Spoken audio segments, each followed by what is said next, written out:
এ কি?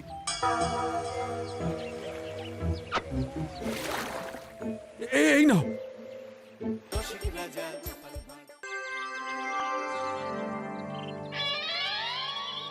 বলছি গোপাল রওনা দি। মহারাজ এত ব্যস্ত হবেন না মহারাজ।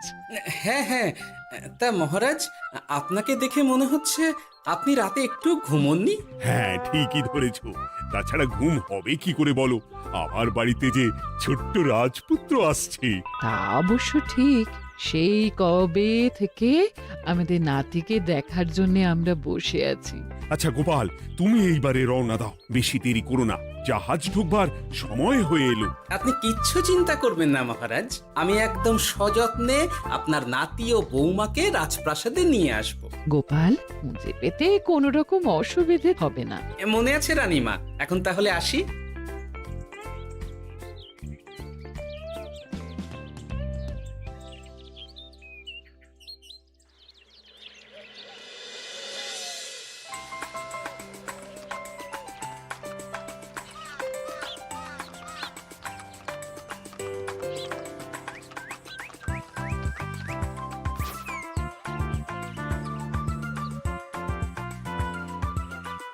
এসো এসো বৌমা, এসো।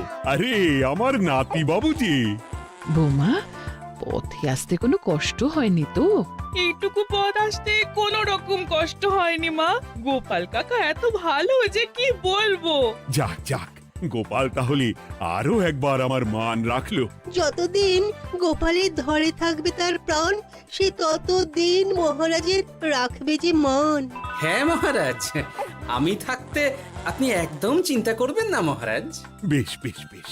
আমি তাহলে এখন আসি, কেমন? আরে আরে, কোথায় যাচ্ছ গোপাল? একেবারে মধ্যাহ্ন ভোজনটাও সেরে যাও। ও, ভোজনের ব্যবস্থা আছে? তাহলে তো থাকতেই হবে। ওই ভোজনের কথা শুনেই গোপালের জিভের ওজন বেড়ে গেল। তুমি থামো তো মন্ত্রী, আসলে আজ বিকেলেই আমাদের কুল গুরুদেব আসছেন। তোমরা সবাই থেকো, আজকেই নাতিবাবুর অন্নপ্রাশনের দিনটা স্থির করে নেব। এ তো বেশ ভালো কথা। বেশ তাহলে, বেশ ভালোই হলো। রোজ বাড়িতে খেতে খেতে জিভে একেবারে চড় পড়ে গিয়েছিল। বহুদিন পরে রাজবাড়ির পোলাও কোরমা খেয়ে পেট ভরাবো।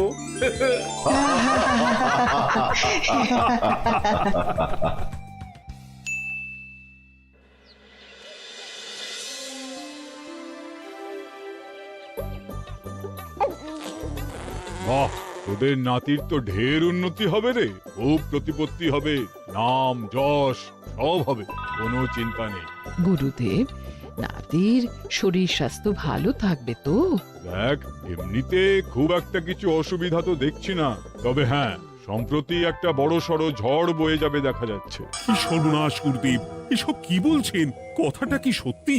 আমি মিথ্যা বলি না, যা দেখলাম, ঈশ্বর আমাকে দিয়ে যা বলালেন তাই বললাম। তাহলে কি হবে গুরুদেব? এই বিপদ এড়াবার কি কোনো উপায় নেই গুরুদেব?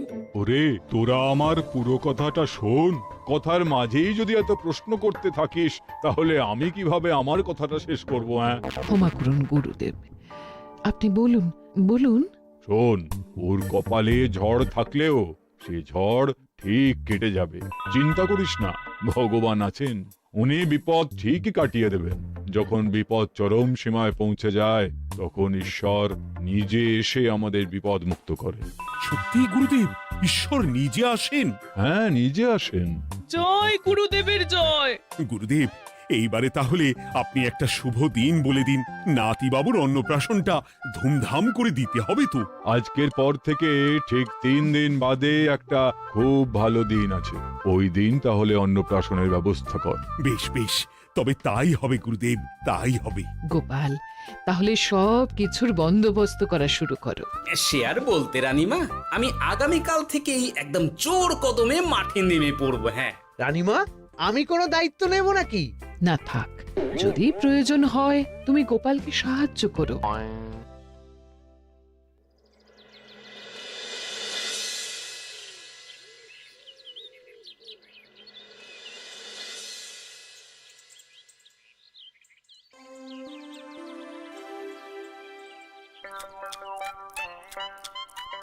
অপূর্ব হয়েছে রান্নাগুলো। সুযোগ পেয়েছে, এক একেবারে 3 দিনের খাওয়া খেয়ে নিচ্ছে। সুযোগ কি কেউ ছাড়ে মন্ত্রী মশাই? এই আপনিই বলুন না, যখনই সুযোগ পান কোষাগার থেকে একেবারে থলি ভরে ভরে মোহর সরিয়ে। থাক, মুখ বন্ধ করো, আমার ঘাট হয়েছে বলাটা। তুমি বাবু মন প্রাণ ভরে খাও, কেমন? মহারাজ, এই রকম একটা খুশির দিনেও আপনার মুখে হাসি নেই কেন? আসলে নাতিবাবু তো আর 2-1 দিন পরেই চলে যাবে, সেই কারণেই মনটা বড্ড ভারাক্রান্ত হয়ে রয়েছে। তা তো ঠিকই, আমাদের ছেলেটা আসতে পারলো না, যাও বা নাতি এলো, তাও তো এই কটা দিন কি আনন্দেই না কাটলো। আচ্ছা রানী, আমরা যদি আমাদের কাছে আরো কদিন নাতিবাবুকে রেখে দিই তাহলে কেমন হবে? মানে বৌমাকে তো ফিরতেই হবে, বিদেশে আমাদের খোকার কত কাজ বলো তো। আরে বাবা, বৌমা না হয় ফিরে গেল, নাতিবাবু কদিন আমাদের কাছে থেকে গেলে কি এমন হবে? কিন্তু দেখো না বৌমা, আমাদেরও তো একটু ইচ্ছে হয় নাতিপুতিদের নিয়ে খেলবো, আদর করব, দেখো না। ঠিক আছে ঠিক আছে, আপনাদের কাছে আমার বাবু সোনাকে রাখতে আমার কোনো চিন্তাই নেই। ব্যাস, তাহলে তো মিটেই গেল। মহারাজ, নাতিবাবুকে কদিন এখানেই রেখে দিন, আমরা সবাই আছি, ঠিক কোলে পিঠে করে তাকে সামলে নেব। বাবা বাবা, গোপাল তোমার সব দিকে কান খোলা থাকে তাই না? মহারাজ, আমি হলাম ভাঁড়, তাই মাটির ভাঁড়ের মুখটা যেমন খোলা থাকে তেমন আমার কানটাও সব সময় খোলা থাকে, বুঝলেন?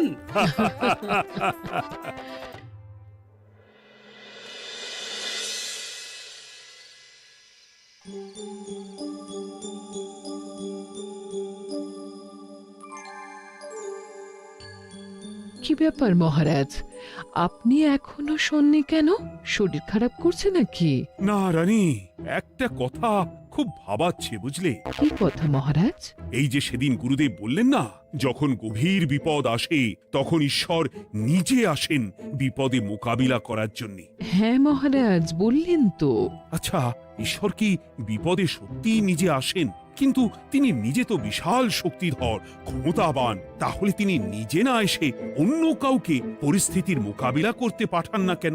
মহারাজ, ঈশ্বর কখনো কখনো নিজেই হয়তো আসেন, অথবা কখনো কারো দ্বারা বিপদ খণ্ডন করেন। ব্যাপারটা খুবই সহজ মহারাজ। না না, কিন্তু আমার মনে হয়। মহারাজ, আপনার কি মনে হয় আমি জানি না, তবে আমার যা মনে হয় আপনাকে বলেছি। আগামীকাল একবার সভাসদদের প্রশ্নটা করতে হবে, দেখি তারা কি বলে। আগামীকাল সকালে আবার বৌমা ফিরে যাবে।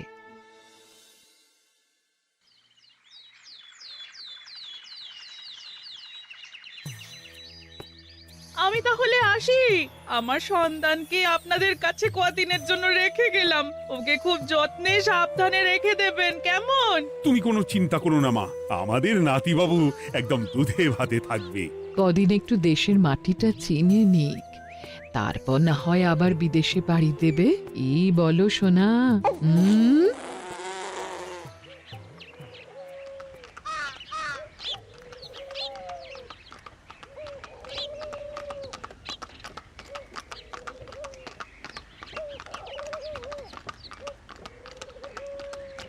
বৌমা তো চলে গেল, এইবারে তাহলে আমরাও যাই। আজকেও নিশ্চয়ই বৌমার ফিরে যাওয়া উপলক্ষে রাজসভা বন্ধ থাকবে। ভুলেও এই সব কথা ভেবো না মন্ত্রী, চলো এইবারে সবাই রাজসভায় চলো, তোমাদেরকে একটা খুবই গুরুত্বপূর্ণ প্রশ্ন করব। সেরেছে, মহারাজ আবার কি প্রশ্ন করবেন ভগবান জানে। সবাই রাজসভায় এসো।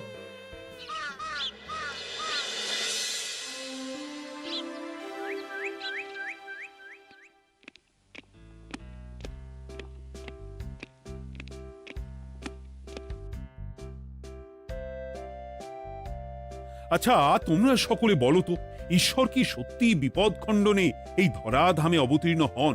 আচ্ছা, তাই যদি হয় তাহলে ঈশ্বর নিজে না এসে তার প্রতিনিধি হিসেবে অন্য কাউকে বিপদ খণ্ডন করতে পাঠান না কেন? হ্যাঁ হ্যাঁ, ঠিকই তো। কেন কেন, ঈশ্বর তো মহাশক্তিধর, উনি চাইলেই যা খুশি তাই করতে পারেন। মহারাজ, আমাদের যেমন ইচ্ছে হলে আমরা খাই দাই ঘুমাই ঘুরে বেড়াই, ঠিক সেই রকম ঈশ্বরেরও ইচ্ছা হয় নিজে নেমে এসে জগতের কল্যাণ করার। না না না, আমি কিন্তু আমার প্রশ্নের যথাযথ উত্তর পেলাম না। এই গোপাল, তুমি কিছু বলো না, একদম মুখে কুলুপ দিয়ে বসে আছো কেন? হ্যাঁ, না মহারাজ, মুখে কুলুপ দিয়ে নেই, আসলে খিদেতে পেটে ছুঁচো দৌড় দিচ্ছে। বেশি কথা বললে খাটনি হবে, আরো খিদে বাড়বে, তাই চুপ করে আছি আর কি। ইস, শুধু খাওয়া আর খাওয়া, সব সময় শুধু খাওয়ার চিন্তা। গোপাল, ছি, লজ্জা করে না? এমন একটা গুরুত্বপূর্ণ সময়ে তুমি আমার প্রশ্নের উত্তর না দিয়ে মনে মনে খাবারের কথা ভাবছো। আসলে মহারাজ, ওই না খেলে যে মাথাটা কাজ করে না, পেটে খিদে মুখে লাজ, এমন করলে তো মগজটাই পুরো ঘেঁটে ঘ হয়ে যাবে মহারাজ। বেটাকে তাড়িয়ে দিন। যাও যাও গোপাল, আমার রাজসভা থেকে এক্ষুনি বিদেয় হও দেখি। যাও যাও, তুমি যাও। যার সব সময় শুধু খাওয়ার চিন্তা, এমন পেটুককে সভায় রেখে আমার কোনো কাজ নেই। কিন্তু মহারাজ, চুপ, একদম চুপ। তুমি যাও গোপাল, যাও। যদি কোনোদিনও উত্তর খুঁজে পাও, তবেই আবার এই সভায় তোমার মুখ দেখিও।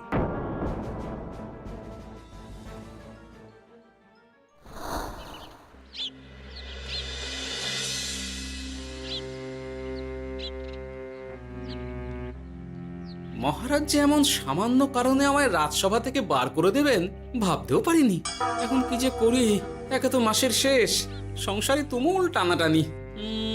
এক কাজ করি বরং, গিন্নিকে নিয়ে কদিন শ্বশুর বাড়ি চলে যায়, কদিন পায়ের উপরে পা তুলে আরাম করে আয়েশ করে দিন কাটাবো। হ্যাঁ, তাই করি।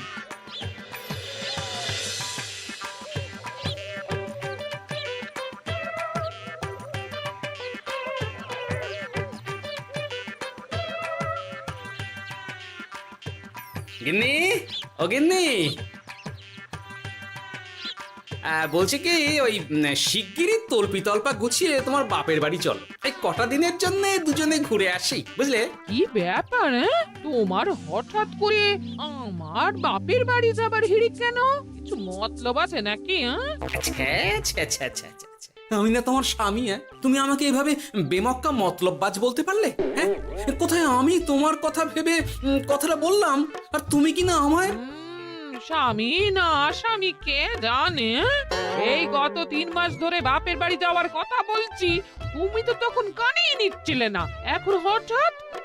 আচ্ছা আচ্ছা, বুঝেছি বুঝেছি, অনেক ঝগড়াঝাটি হয়েছে, এইবারে তল্পি তল্পা গুছিয়ে চলো, মেলা সময় বয়ে যাচ্ছে। কি এক্ষুনি যাবে নাকি?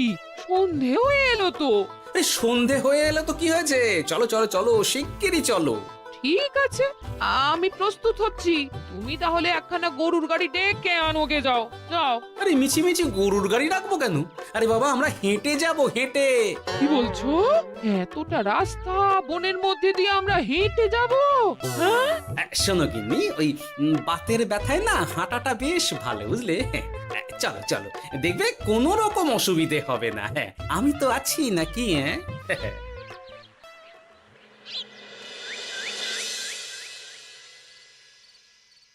বাবা, হ্যাঁ, বনটা বেশ ঘন।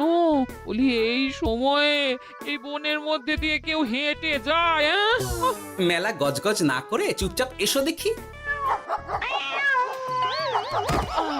ও মা গো, বাবা গো, বাবা গো, কি লাগাটাই না লাগলো গো। আরে, তোমার থেকে আমার বেশি লেগেছে, যাখানা ধাক্কা মারলে। কি করবো?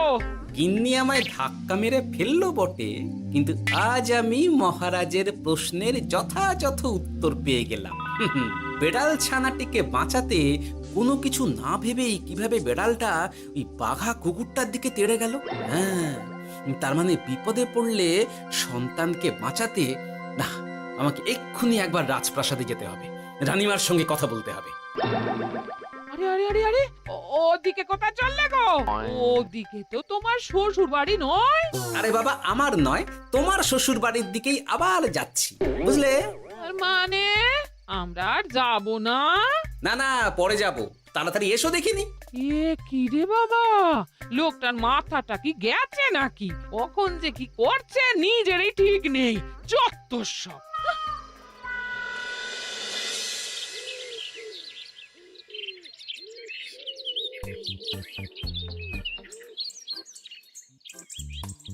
আরে গোপাল দাদা, তুমি এখন কি ব্যাপার গো? আমি একটু রানীমার সঙ্গে দেখা করতে চাই, খুব দরকার। কিন্তু এখন তো সকলে ঘুমাচ্ছে, তাই আমি তো এখন তোমাকে ঢুকতে দিতে পারবো না। আরে অযথা কথা না বলে পথ ছাড়ো, ভিতরে ঢুকতে দাও। গোপাল দাদা, তুমি এই সময় ওই ঢোকার জন্য অহেতুক জেদ করো না। তাছাড়া আমি যতদূর জানি তোমায় তো মহারাজ তাড়িয়ে দিয়েছিলেন, তাহলে আবার বহাল হব, চিন্তা করো না। দয়া করে এখন ঢুকতে দাও। গোপাল দাদা। আহ পেয়াদা, এই এই কি ব্যাপার? এত হইচই কিসের? কি হয়েছে? রানীমা, আমি আপনার সঙ্গে একটু কথা বলতে চাই, বিশেষ দরকার আছে। এসো এসো, ভেতরে এসো। তাহলে মহারাজকে তোমার পরিকল্পনা মতো বাইরে নিয়ে যেতে পারলেই উনি ওনার প্রশ্নের উপযুক্ত জবাব পেয়ে যাবেন, বলছো? সে ব্যাপারে আপনি 100% নিশ্চিত থাকুন রানীমা।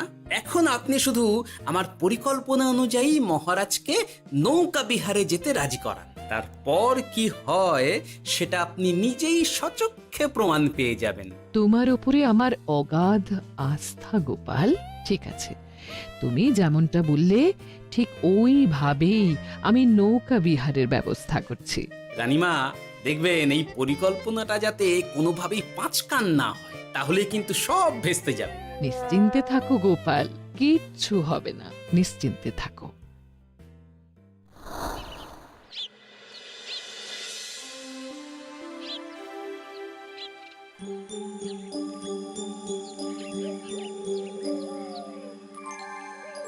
মহারাজ আবার বেজার ভোগ করে গেছেন। কি করব, আমি এখনো যে আমার প্রশ্নের উত্তর খুঁজে পাইনি। এইভাবে আপনি আর কতদিন মুখ ভার করে বসে থাকবেন শুনি? কি জানি, কিছুই আর ভালো লাগে না যে। বলছি শুনুন না মহারাজ, নাতিকে নিয়ে চলুন না, আমরা একটু নৌকা বিহারে যাই, তাহলে ওরও ভালো লাগবে আর আপনার মনটাও বেশ অন্যরকম হবে। ঠিক আছে, তাহলে চলো একটু নৌকা বিহার করে আসি।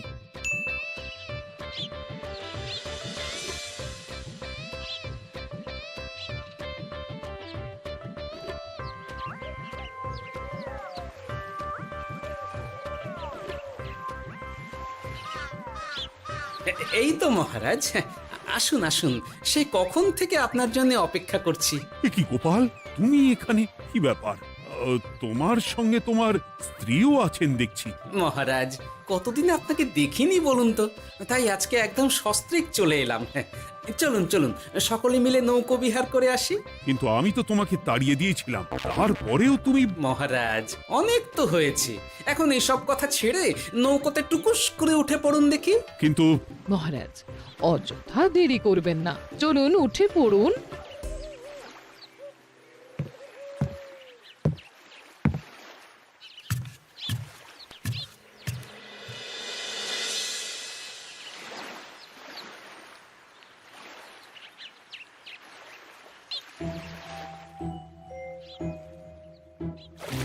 এ কি?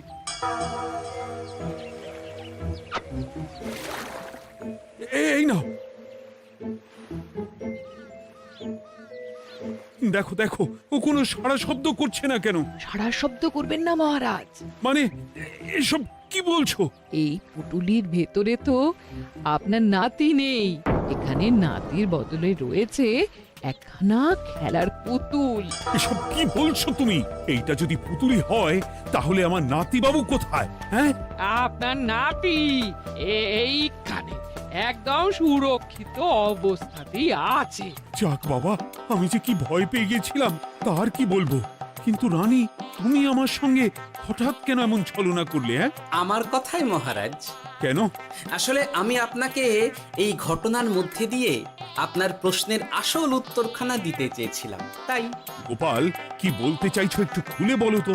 আপনি জানতে চেয়েছিলেন যে ঈশ্বর যেহেতু বিশাল ক্ষমতাধর, তাই সন্তানের বিপদে তিনি নিজে না এসে অন্য কাউকেও তো তার প্রতিনিধি হিসাবে বিপদটা কাটাতে পাঠাতে পারেন। হ্যাঁ, কিন্তু তার সঙ্গে এই ঘটনার কি সম্পর্ক শুনি? মহারাজ, পুতুলটি যখন জলে পড়ে গেল তখন আপনি সেটিকে নিজের নাতি ভেবেই একবারও কারুর জন্য অপেক্ষা না করে নিজের প্রাণের তোয়াক্কা না করে নাতিবাবুকে রক্ষা করলেন। মহারাজ, আমরা ঈশ্বরের মানব সন্তান। ঈশ্বর আমাদের সকলের হৃদয়ের ভিতরে বসবাস করে, তাই বিপদ হলেই তিনি ছুটে আসেন, কখনো নিজে, আবার কখনো বা কোনরূপ প্রতিনিধি মারফত। তাই ভবিষ্যতে আর কোনোদিনও ঈশ্বর সম্পর্কিত কোনরূপ সংশয় মনে রাখবেন না, কেমন? সাধু সাধু, ধন্য তোমার বুদ্ধি হে গোপাল। সত্যি যেভাবে তুমি একটা ঘটনার মধ্যে দিয়ে আমায় আমার প্রশ্নের উত্তরটা ব্যাখ্যা সমেত, তার কোনো তুলনা হয় না। তোমার যে আর কিভাবে প্রশংসা করব তাই ভাবছি। মহারাজ, আমার আর প্রশংসা না করে ওই পেট পুরে একটু ভালো মন্দ খাওয়ান তো দেখি, তাহলেই হবে, আর কিচ্ছু চাই না। আচ্ছা আচ্ছা, বেশ বেশ, তাই হবে। আগামী 7 দিন তোমার সস্ত্রীক সহ রাজবাড়িতে দুবেলা আহারের নিমন্ত্রণ থাকলো, কেমন? ব্যাস, আর কি চাই?